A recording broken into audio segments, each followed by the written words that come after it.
Pajama Storytime with Harris County Public Library. My name is Elizabeth Garcia, and I'm an educator at the Museum of Fine Arts, Houston. And today, I'm so excited to be reading to you Love by Sophia, written by Jim Averbeck and Yasmeen Ismail. I'm really excited about this book. Let's get to it. Love by Sophia by Jim Averbeck and Yasmeen Ismail. Today's assignment, draw something you love, Miss Paradigm said. Sophia scooped up her crayons. She knew just what she wanted to draw. And when she shared her work with Noodle,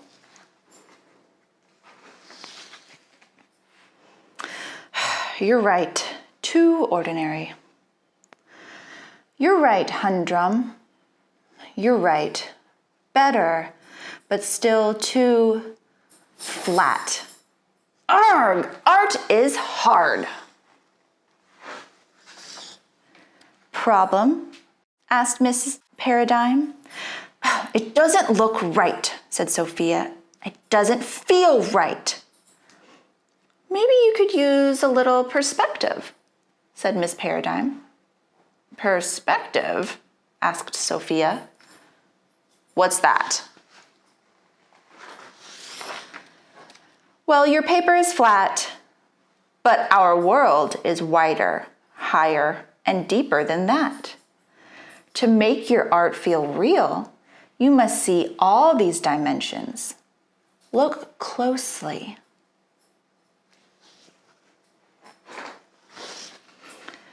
Closely.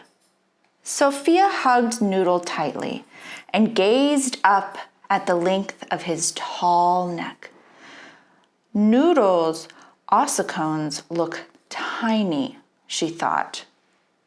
But as Noodle bent down for a kiss, his ossicones appeared bigger and bigger. The same thing looks bigger close up, smaller farther away, said Sophia. Exactly, said Mrs. Paradigm.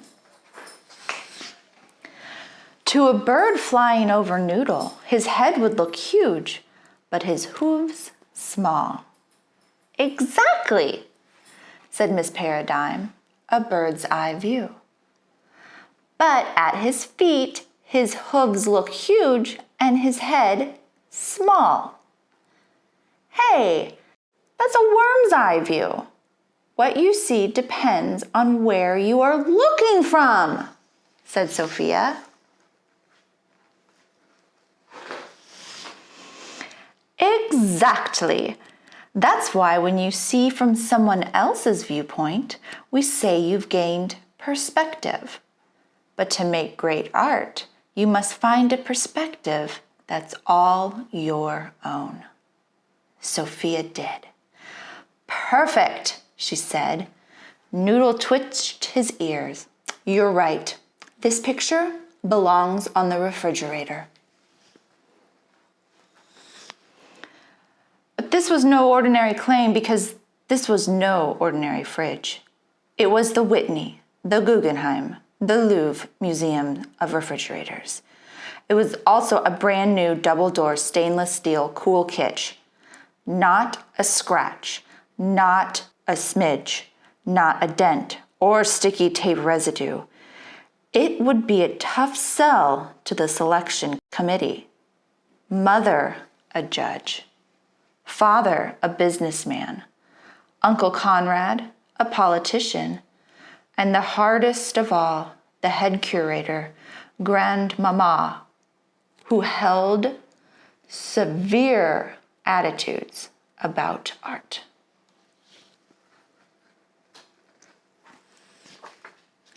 Sophia approached Mother first. I call this piece Love. May I hang it on the refrigerator, please?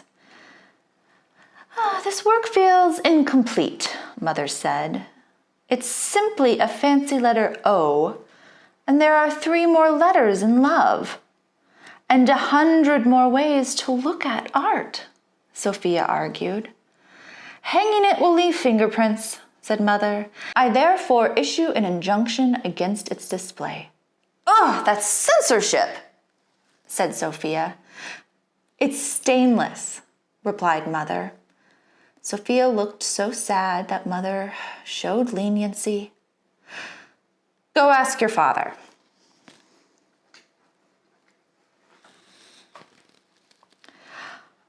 I don't see love, Father said. You're looking at it wrong, said Sophia. Father turned it round and round, and round and round. I'm sorry, he said. Abstract art doesn't hold value. But love is priceless, said Sophia. Not on the free market, said Father. You might have a better luck in the public sector. Ask your uncle. Public art is public good, Sophia told Uncle Conrad. I call this piece love. May I hang it on the refrigerator, please? Uncle Conrad convened a blue ribbon panel. After much consideration, they returned their decision.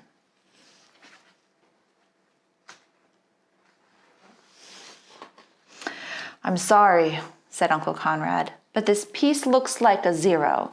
Are you saying love is nothing? We cannot commit public space to an idea so radical, so avant-garde. That's the wrong point of view. Uncle Conrad shrugged. Mr. Bunn suggests any painting called Love should feature safe, delicious carrots, and he will change his vote if you add some. Never, said Sophia. Sophia was despondent. How can we make them see my perspective? One committee member remained. Sophia and Noodle concocted a plan. Sophia presented her work to Grandmama. I call this piece of art love, she said. May I? Art? Cried Grandmama. A 6-year-old could do this. Sophia refrained from pointing out that she is a 6-year-old. I can't abide abstract art. Art should express emotion and elevate us. It should look realistic, like something you see every day. I do see this every day, said Sophia. It's a noodle eye view. Elevator! And with that, Noodle swooped down and lifted Grandmama on high. Where, with a little perspective, she finally saw the love. A masterpiece, she told the committee. We are so lucky to have this in the collection, but I refuse to let it be displayed on the refrigerator. It deserves a place of higher honor. The end. What an amazing book and such a great story. I don't know about you, but I love to make art. And sometimes when I'm at home, I'll look at things and I'll say, I'm gonna make a work of art. And it may not look exactly like something, and it may not look how I first thought it would look, but it's something that I made, and I'm proud of it, and I love it. So I would hope maybe you want to do a little project with me right now. It's super easy, it's super not messy, and it's super fun. So I've found all of this kind of tape, colored tape. You can pick it up at a craft store, or you can even use painter's tape like this that you can get at a hardware store too. And I have a piece of white paper. And what I'm gonna do is I'm going to lay out pieces of tape all on the board and create an abstract work of art. And in my mind, I'm picturing springtime colors. So the great thing about this tape is you don't need scissors to cut it. You can actually just tear it. And you press it down on your paper like this, and you can continue to add layers and layers and colors in any direction, in any pattern, in any sort of way you want. And as you do, different pictures can kind of come to mind. I'm going to take this green tape right here, and I'm going to set it a line on the bottom. And while it looks just like a regular piece of tape, in my mind, it's the hill that I'm playing on in my picture. So you can be as creative as you want, add as many colors and types of tape that you want, and just be creative and make a work of art that you love. I can't wait to finish this. I'm gonna probably work on this for like a super long time.